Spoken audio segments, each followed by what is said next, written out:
Hello दोस्तों, good morning. आशा करता हूँ आप लोग सब अच्छे होंगे। आइए जानते हैं 14 अक्टूबर 2024 यानी आज के दिन किन किन स्टॉक में न्यूज़ है। पहला है विप्रो। अक्टूबर 16 और 17 को जो मीटिंग होने जा रही है बोर्ड ऑफ डायरेक्टर्स का, वो बोनस शेयर अनाउंस करने जा रही है। 18 जनवरी 2019 के बाद में कोई भी बोनस शेयर अनाउंस नहीं हुआ है कंपनी द्वारा। कंपनी का ईयर ऑन ईयर जो क्वार्टर फर्स्ट का जो प्रॉफिट है, ईयर ऑन ईयर जो ग्रोथ हुआ था नेट प्रॉफिट में, वो 4.6% था।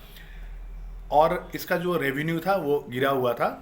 तो रेवेन्यू गिरने की वजह से गिरने के बाद भी नेट प्रॉफिट में इंक्रीमेंट होने का मतलब खर्चा में जो है कंट्रोलिंग हुआ होगा। तो इसी वजह से खर्च कम होने के बाद भी रेवेन्यू ग्रोथ कम होने के बाद भी, रेवेन्यू डिक्लाइन होने के बाद भी नेट प्रॉफिट में ग्रोथ आया था 4.6% का।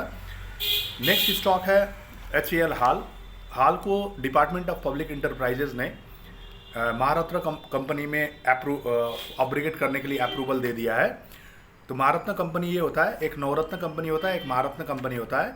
महारत्न कंपनी ये होता है कि जब महारत्न कंपनी का टैग लग जाता है कोई भी गवर्नमेंट कंपनी को, तो वो 5,000 करोड़ तक का एक्सपेंसेस करने के लिए फ्री रहता है। उसको सेंट्रल गवर्नमेंट का अप्रूवल की जरूरी नहीं पड़ती है। तो HAL हाल के लिए अच्छी खबर है, क्योंकि ये अपना ऑपरेशंस, अपना जो खर्चा है वो 5,000 करोड़ तक उसको अप्रूवल की जरूरी नहीं पड़ेगी।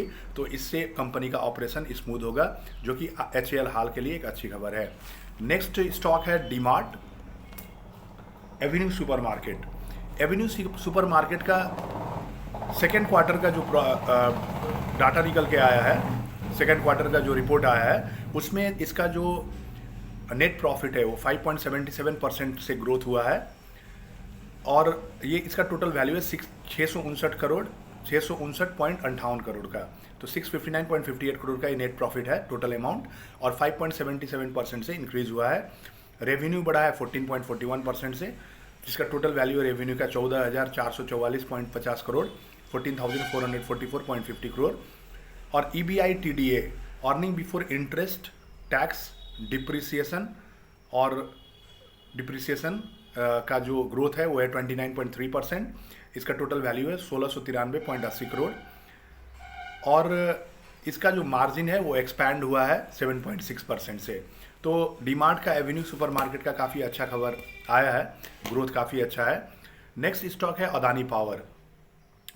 अदानी पावर का पावर परचेज एग्रीमेंट जो बांग्लादेश गवर्नमेंट के साथ हुआ था, टोटल 1600 मेगावाट का 1600 मेगावाट का जो झारखंड में प्लांट है, उससे जो इलेक्ट्रिसिटी सप्लाई का जो एग्रीमेंट हुआ था, पावर परचेज एग्रीमेंट, जिसको हम लोग PPP बोलते हैं, इसमें रेट डिस्कशन होता है, किस रेट में सप्लाई किया जाए। तो रेट के इश्यू के वजह से ये पेंडिंग था, जो कि बांग्लादेश गवर्नमेंट ने अभी ग्रीन सिग्नल दे दिया है प्राइसिंग इश्यू होते हुए भी, क्योंकि बांग्लादेश गवर्नमेंट का भी एक मजबूरी ये था कि टोटल एनर्जी का 10% इसमें डिपेंडेंट था बांग्लादेश गवर्नमेंट का। और प्राइसिंग हाई होने के बावजूद भी बाकी सप्लायर्स के तरफ से और बाकी सप्लायर के हिसाब से इसका प्राइस ज़्यादा होने के बावजूद भी इसको अप्रूवल बांग्लादेश गवर्नमेंट द्वारा मिल गई है। और बहुत सारे इसमें रीजन्स होंगे, जो कि हाई बीडर को ही इसको अलॉट किया गया। तो इसके अंदर हम लोग कहते हैं बस ये एक न्यूज़ है। तो अदानी पावर के लिए एक अच्छा न्यूज़ है कि झारखंड स्थित जो प्लांट है वो 1600 मेगावाट का, तो वहाँ से बिजली सप्लाई किया जाएगा। ये पावर परचेज एग्रीमेंट को रिटेन कर दिया गया है अदानी पावर द्वारा, कैंसिल नहीं किया गया है। नेक्स्ट स्टॉक है ओला इलेक्ट्रिक। ओला इलेक्ट्रिक का एक ख़राब न्यूज़ निकल के सामने आ रही है कि ये automotive research association of India automotive research association of India का रडार में आ गया है। अनुसंधान हो रहा है इसमें।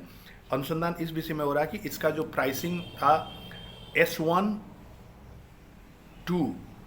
किलोवाट का जो मॉडल था, S12 किलोवाट का जो मॉडल था व्हीकल का, इसमें अनुसंधान हो रहा है कि इसका जो प्राइसिंग प्रैक्टिस है, प्राइसिंग जो किया गया था, वो उसके ऊपर अनुसंधान हो रहा है कि अच्छी तरह से प्राइसिंग किया गया है या नहीं किया गया, नॉर्म्स के हिसाब से है कि नहीं।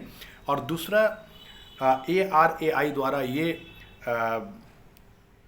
बताया गया है कि इसने जो अपना जो boss sales BOSS boss strategy तहत जो सेल्स स्कीम लाया था ओला इलेक्ट्रिक ने, वो उसका जो नोटिफिकेशन है, पहले उसका जो पहले प्री नोटिफिकेशन है वो नहीं दिया गया था कंसर्न अथॉरिटी को, जिसके कारण से आने वाले दिन में जो सब्सिडी मिलता है गवर्नमेंट से उसमें बाधा आ सकती है, जो कि ओला इलेक्ट्रिक के लिए खराब न्यूज़ है। काफ़ी दिनों से ओला इलेक्ट्रिक का खराब न्यूज़ ही चल रहा है। नेक्स्ट स्टॉक है life insurance corporation. Life insurance corporation LIC ने अपना अपर एज इंडोमेंट प्लान तहत अपर लिमिट जो था उसको चेंज कर दिया है, रिवाइज करके 50 साल कर दिया है, और जो इफेक्टिव अक्टूबर 1 2024 से ही हो गया है। और इसका जो इम्पैक्ट है बाकी इंडोमेंट प्रोडक्ट्स में भी पड़ेगी। और इसका जो प्रीमियम 8 से 10% बढ़ेगी, क्योंकि जैसे एज बढ़ेगा रिस्क भी बढ़ेगी, जैसे रिस्क बढ़ेगी प्रीमियम भी बढ़ना निश्चित रहता है, क्योंकि रिस्क प्रीमियम से पॉजिटिवली कोरिलेटेड रहता है। रिस्क बढ़ता है तो प्रीमियम भी, जितना ज़्यादा एज जाएंगे प्रीमियम उतना ज़्यादा पड़ेगा, आप लोग को पता ही होगा। और अभी इस कंपनी ने माइक्रो टर्म इंश्योरेंस में एंट्री के लिए एक नया स्कीम लॉन्च किया है, new single premium for group micro term insurance plan. और इसका टारगेट किया गया है फाइनेंशियल इंस्टीट्यूशन और NGOs को, नॉन गवर्नमेंट ऑर्गेनाइजेशंस को। इसमें क्या होता है कि एक सिंगल प्रीमियम होता है, एक ग्रुप का एक समूह बनाया जाता है। तो ये LIC का एक अच्छा इनिशिएशन है माइक्रो टर्म इंश्योरेंस में। नेक्स्ट स्टॉक है ओबेरॉय रियलिटी, ये 7वां स्टॉक है आज के लिए। कंपनी 6000 करोड़ रेज करने का प्लान कर रही है, 6000 करोड़ का फंड इक्विटी शेयर बेच के, तो शेयर इश्यू आ सकती है। अब ये देखना है कि FPO आएगा, फॉलो ऑन पब्लिक ऑफरिंग आएगा, या QIP के जरिए ये रेज करेगी, ये अभी अनाउंस नहीं हुआ है। अभी इसने निर्मल लाइफस्टाइल रियलिटी जो मुंबई में स्थित है उसको एक्वायर किया है, और मुंबई में इसका जो पोर्टफोलियो है वो बढ़ गया है ओबेरॉय रियलिटी का, ये एक्विजिशन के बाद में। ओबेरॉय रियलिटी ने Q1 2024-25 में 54.5% अपना जो रेवेन्यू है वो ग्रोथ रिपोर्ट किया था। तो ओबेरॉय रियलिटी के लिए अच्छी खबर है, क्योंकि मार्केट कवरेज इसका जो है पोर्टफोलियो जो है मुंबई में बढ़ती जाएगी। इस हिसाब से अब 6000 करोड़ का फंड किस हिसाब से इश्यू होगा ये आने वाले दिन में हम लोग देखेंगे। नेक्स्ट स्टॉक है 8th नंबर का गोदरेज प्रॉपर्टीज़। गोदरेज प्रॉपर्टीज़ ने 6 लैंड परचेज किया है, 6 लैंड जो एक बंच है 6 लैंड का वो बाई किया है 9650 करोड़ का Q2 में। और इसका जो है ये बाई करने का मकसद ये है कि इसका जो अब प्रोजेक्ट है आने वाले दिन में एक्सपैंड ये करती जाएगी। और टोटल इसने 8 लैंड इस साल इसने बाई कर लिया है। और इसने 3% अपना सेल्स में ग्रोथ, जो बुकिंग है, जो अपार्टमेंट्स के बुकिंग है, जो प्रोजेक्ट्स के बुकिंग है, उसमें 3% का ग्रोथ रिपोर्ट किया है, जो कि टोटल 5200 करोड़ का है। और अभी तक का ये सबसे हाईएस्ट है वो क्वार्टर का, एवर हाईएस्ट, मतलब इतिहास में पहली बार इसने एक रिकॉर्ड बुकिंग किया है 5200 करोड़ का ये क्वार्टर में। तो ये अच्छा न्यूज़ निकल के सामने आ रही है गोदरेज प्रॉपर्टीज़ के लिए। नेक्स्ट स्टॉक है Adani energy solution. Adani energy solution ने इसका 4-5 पॉइंट में मैं डिस्कस करता हूँ। पहला पॉइंट है इसने 30 साल का एग्रीमेंट किया है केन्या इलेक्ट्रिसिटी ट्रांसमिशन कंपनी से, जिसको इस शॉर्ट फॉर्म में केट्रैको बोलते हैं, KETRACO। पहला पॉइंट यह है कि 30 साल का एग्रीमेंट इसने किया है केन्या इलेक्ट्रिसिटी ट्रांसमिशन कंपनी के साथ। सेकंड नंबर पॉइंट है ये किया गया है जिसका उद्देश्य है कि इलेक्ट्रिसिटी ट्रांसमिशन लाइंस और सब स्टेशन इन केन्या, मतलब ट्रांसमिशन लाइन ये इंस्टॉल करेगी केन्या में और सब स्टेशन भी इंस्टॉल करेगी। नेक्स्ट, केन्या का जो अभी केन्या में बहुत सारे ब्लैकआउट्स होते हैं इलेक्ट्रिसिटी प्रॉब्लम के कारण से, तो परमानेंटली वो ब्लैकआउट्स जो होते हैं, ब्लैकआउट मतलब होता है अचानक से अंधेरा हो जाना, तो ये लाइट प्रॉब्लम से होती है। तो ब्लैकआउट्स हटाने के लिए, परमानेंटली हटाने के लिए भी ये प्रोजेक्ट एक पहल करेगी केन्या में ये प्रोजेक्ट के जरिए। और इसका दूसरा उद्देश्य है कि इससे कोई फाइनेंशियल बर्डन केन्या गवर्नमेंट के ऊपर नहीं पड़ेगी। और 30 साल के लिए ये इंफ्रास्ट्रक्चर अदानी एनर्जी सॉल्यूशन या अदानी ग्रुप मैनेज करेगी। 30 साल के लिए, और इसमें कोई भी अन्य कंपनी इंटरफेयर नहीं कर सकती है, ऐसा इसका एग्रीमेंट है। तो ये अदानी एनर्जी सॉल्यूशन के लिए एक अच्छा न्यूज़ निकल के सामने आ रही है। केन्या गवर्नमेंट का बीच में मैंने वीडियो भी बनाया था। केन्या गवर्नमेंट और केन्या पॉलिटिकल सिचुएशन, केन्या में जो पॉलिटिकल सिचुएशंस था उसके कारण से काफ़ी डिस्टरबेंस आ रही थी अदानी ग्रुप को, जो कि अभी सॉल्व होता हुआ दिख रहा है। नेक्स्ट स्टॉक है रिलायंस इंडस्ट्री। रिलायंस इंडस्ट्री का जो आर्म है रिलायंस रिटेल। रिलायंस रिटेल अपना जो रेवेन्यू है, रेवेन्यू मॉडल है, उसको ग्रॉस रेवेन्यू उसको डबल करने का एक एम्बिशियस प्लान लेके आगे बढ़ी है रिलायंस रिटेल के लिए, जो कि करेंटली 3 लाख करोड़ का है, और इसको डबल 3 से 4 साल में करने का प्लानिंग रिलायंस इंडस्ट्रीज का है। और कंपनी का दूसरा प्लानिंग है रिलायंस इंडस्ट्री का कि रिलायंस रिटेल को छोटे छोटे शहर में ले जाया जाए, और अभी ये नया जो एथनिक मेंस वेयर है और ब्यूटी प्रोडक्ट है, एथनिक मेंस प्रोडक्ट और ब्यूटी प्रोडक्ट में रिसर्च कर रही है। नया सेगमेंट है ये रिलायंस रिटेल के लिए, तो वो भी बहुत जल्दी रिलायंस रिटेल लॉन्च करने जा रही है। नेक्स्ट स्टॉक है Indian renewable energy development agency IREDA. IREDA ने ये इन्फॉर्म किया है कि ये अपना एक होली ओन्ड पूर्ण स्वामित्व में एक सब्सिडियरी सेटअप करने जा रही है, सब्सिडियरी। तो वो सब्सिडियरी का फोकस क्या रहेगा? रिटेल और B2B रिन्यूएबल एनर्जी वेंचर्स, मतलब कि रिन्यूएबल एनर्जी का एक रिटेल सेगमेंट भी रहेगा और B2B मतलब होता है बिजनेस टू बिजनेस। तो इंस्टीट्यूशंस बिजनेस को वो सेल करेगी। क्वार्टर सेकेंड में इरेडा का जो प्रॉफिट था, प्रॉफिट आफ्टर टैक्स, वो बहुत उल्लेखनीय हिसाब से बढ़ा था 36% से, जो कि टोटल वैल्यू था 387.75 करोड़ का। तो ये इरेडा के लिए एक अच्छा खबर है, क्योंकि ये अपना सेगमेंट को एक्सपैंड करने जा रही है सब्सिडियरी की जगह, और प्रोडक्ट डाइवर्सिफिकेशन भी हो रहा है। नेक्स्ट स्टॉक है कोल इंडिया। कोल इंडिया लिमिटेड का गवर्नमेंट कंट्रीब्यूशन फर्स्ट हाफ, जो ये आर्थिक वर्ष का जो सितंबर तक है, सेकेंड क्वार्टर तक, ये घट के ये 0.6% से घटा है, और इसका टोटल वैल्यू है 28,930.27 करोड़ का। और इसने जो डोमेस्टिक, जो इंडिया का जो कोल मार्केट है, उसको डोमिनेट अभी तक किया है और कंटिन्यू है ये। और गवर्नमेंट को जो पेमेंट है इसने जो किया है वो उसमें 11.1% का गिरावट आया है, जबकि प्रोडक्शन 2.5% से बढ़ने के बावजूद भी। और कंपनी का जो आउटपुट है ये 2024 में, ये कंपनी का जो आउटपुट है वो शॉर्ट हुआ है, प्रोडक्शन शॉर्ट हुआ है। प्रोडक्शन शॉर्ट मतलब जितना सोचा गया था उतना प्रोडक्शन नहीं हुआ है, टारगेट इसका मीट नहीं हुआ है। तो कुछ दिक्कतें आई हैं कोल इंडिया में इंटरनली, या कुछ मैनेजमेंट इश्यूज हो सकते हैं जिसके कारण से इफेक्ट हुआ है। आने वाले दिन में सुधार हो सकता है, क्योंकि एनर्जी का डिमांड है बाज़ार में, तो कोल का ज़रूरी पड़ेगा उसके लिए। तो कोल इंडिया का ऐसा कुछ मेरे हिसाब से ऐसा कुछ घबराने की बात नहीं है कोल इंडिया के लिए। अभी भी मैंने कल एक रिपोर्ट पढ़ा था, 344 बिलियन टन्स अभी भी स्टोर में है इंडिया के, और इंडिया वर्ल्ड का सेकेंड लार्जेस्ट कोल मैन्युफैक्चरर है, मतलब कि कोल माइनिंग में सेकेंड पोजीशन इंडिया का है, जो कि काफ़ी अच्छा पोजीशन है, और कोल इंडिया के लिए भी एक अच्छा पोजीशनिंग है, एक अच्छे न्यूज़ है। तो नेक्स्ट है अदानी इंटरप्राइजेज का।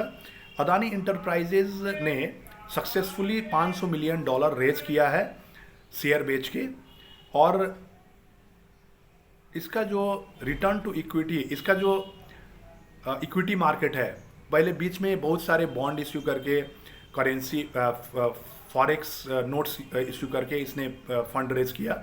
अभी ये फिर इक्विटी मार्केट में वापस हो गया है अदानी इंटरप्राइजेज, और इक्विटी मार्केट से इसने $500 मिलियन का फंड रेज किया है सक्सेसफुली। ये ओवर सब्सक्राइब हो गया था 4 टाइम्स, मतलब कि $2 अरब का एप्लीकेशन भरा गया था। और इसका जो फंड है $500 मिलियन का जो फंड है, ये प्रोजेक्ट्स में, रिन्यूएबल प्रोजेक्ट्स में और डेप्ट रिपेमेंट में यूज़ करेगी, ऐसा अदानी इंटरप्राइजेस का कहना है।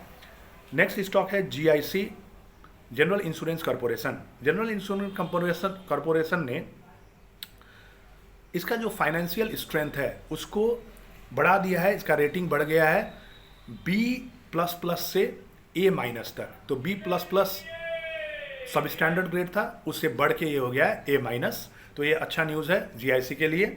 और इसका जो ये हुआ है, इसका जो बैलेंस शीट है उसमें सुधार हुआ है और फाइनेंशियल स्टेटमेंट में इसका सुधार होने के कारण से इसका ग्रेडिंग अपग्रेड हो गया है। और इसके कारण से आने वाले 2025 में इसका जो प्लानिंग है इंटरनेशनल बिजनेस में अपना प्रेजेंस जमाने का, वो इसका सक्सेस हो सकता है रेटिंग बढ़ने की वजह से, क्योंकि इंटरनेशनल बिजनेस में बहुत सारे क्राइटेरिया फुलफिल करने पड़ते हैं, जिसमें एक फाइनेंशियल स्टैंडर्ड्स भी आते हैं, जिसके कारण से GIC का एक दरवाज़ा खुल गया है इंटरनेशनल बिजनेस के लिए। नेक्स्ट स्टॉक है जियो फाइनेंशियल सर्विस। जियो फाइनेंशियल सर्विस ने अपना एक अपडेटेड वर्जन लॉन्च किया है, जियो फाइनेंस ऐप, जियो फिन ऐप। तो जियो फिन ऐप के जरिए ये लोन, डिजिटल सेविंग और इंश्योरेंस ऑप्शन प्रोवाइड करेगी, जो कि जियो फाइनेंशियल सर्विस का जो एक प्रोडक्ट डाइवर्सिफिकेशन है, एक्सपेंशन है, उसके लिए एक अच्छा न्यूज़ निकल के सामने आ रही है। नेक्स्ट स्टॉक है मैक्रोटेक डेवलपर्स, जिसको हम लोग लोधा भी बोलते हैं, LODHA। ये रियल एस्टेट कंपनी है। इसने अपना नेट रिपोर्ट किया है कि इसका जो नेट डेप्ट है, जो कर्ज है, वो 14% से बढ़ गया है और ये 14% से बढ़ के हो गया 4,920 करोड़ का। और इसने ये डेप्ट लिया है लैंड एक्विजिशन और कंस्ट्रक्शन करने के लिए। इसने रिपोर्ट किया है कि ये लैंड एक्वायर करने के लिए और कंस्ट्रक्शन करने के लिए ये लोन इसने लिया है, डेप्ट लिया है। और इसका जो रिकॉर्ड बुक सेलिंग है, बुक सेलिंग में इसने रिकॉर्ड बनाया है, 4,920 करोड़ का इसका बुकिंग हुआ है, जो कि ईयर ऑन ईयर 21% का ग्रोथ है। और मैक्रोटेक डेवलपर्स का ये कहना है कि 17,500 करोड़ का जो सेल्स बुकिंग है, ये करंट फिस्कल ईयर में ये कंप्लीट कर लेगी, टारगेट अचीव कर लेगी। अभी 4,920 करोड़ का बुकिंग है, 17,500 करोड़ का बुकिंग ये मार्च 2025 एंड तक ये कंप्लीट कर लेगी, जो कि बहुत अच्छा ग्रोथ प्लान है लोधा के लिए। नेक्स्ट है ONGC मिनी LNG प्लांट बहुत सारे राज्य में, इंडिया के बहुत सारे राज्य में इस्टेब्लिश करने जा रही है। नेचुरल गैस उत्खनन के लिए, मतलब नेचुरल गैस निकालने के लिए बहुत सारे राज्य में ये LNG प्लांट्स लगाने जा रही है ONGC, जो कि ONGC का एक एक्सपेंशन प्लान है और इससे आने वाले दिन में ONGC का रेवेन्यू ग्रोथ भी काफ़ी अच्छा हो सकता है। नेक्स्ट है इंडियन ओवरसीज बैंक, जो कि आज का लास्ट स्टॉक है दोस्तों। और IOB का न्यूज़ ये है कि इसने अपना बहुत सारे रिटेल स्टोर्स बहुत सारे शहर में खोल दिया है, और जिसके कारण से लोन अप्रूवल और जो एक टाइम टेकिंग होता था पहले लोगों का लोन प्रोसेसिंग में और किसी भी अन्य काम के लिए, वो अब रिड्यूस हो जाएगी, जिसके कारण से कस्टमर सेटिस्फैक्शन, कस्टमर सर्विस बढ़ने के दिख रहे हैं, जो कि बैंक के लिए एक पॉजिटिव न्यूज़ है। क्योंकि कस्टमर वैल्यू, आपको एक चीज़ बता दूं, कस्टमर वैल्यू का मतलब होता है satisfaction more than the payment. जब आप पेमेंट से ज़्यादा सेटिस्फैक्शन देंगे कोई भी बिजनेस में, डेफिनेटली वो बिजनेस ग्रो करेगी। हमेशा अपना कस्टमर का जो सेटिस्फैक्शन है उसको बढ़ाना चाहिए, उसका जो पेमेंट है उससे कहीं ज़्यादा उसको सेटिस्फैक्शन मिलनी चाहिए, जिसके कारण से कभी कस्टमर आपको छोड़ के नहीं जाएगी। तो ये IOB के लिए, इंडियन ओवरसीज बैंक के लिए एक अच्छा न्यूज़ है। आशा करता हूँ आज का वीडियो आपको अच्छा लगा होगा। आज काफ़ी लंबा वीडियो बना, क्योंकि लगभग 18 स्टॉक थे जिसको ब्रीफ करना था मुझे। आशा करता हूँ आज का वीडियो आपको अच्छा लगा होगा। लाइक शेयर कर दीजिएगा, और डेली सुबह 8 से 8:30 बजे तक मैं स्टॉक इन न्यूज़ डाल देता हूँ, आप देखिएगा। और हर रात को स्टॉक मार्केट फॉर टुमारो, कल का बाजार कैसे रह सकता है, और सिल्वर, नेचुरल गैस, ये सारे कमोडिटीज़ का लेवल्स भी मैं प्रोवाइड करता हूँ, gold, silver, natural gas, crude, तो वो भी आप देखिएगा। और अन्य इन्फॉर्मेशन तो है ही है, वो मैं डालते रहता हूँ। इसके लिए मेरे चैनल को सब्सक्राइब जरूर कीजिएगा, ताकि मेरे वीडियो आते ही आपको मिल सके। Thank you all of you, आपका दिन शुभ रहे।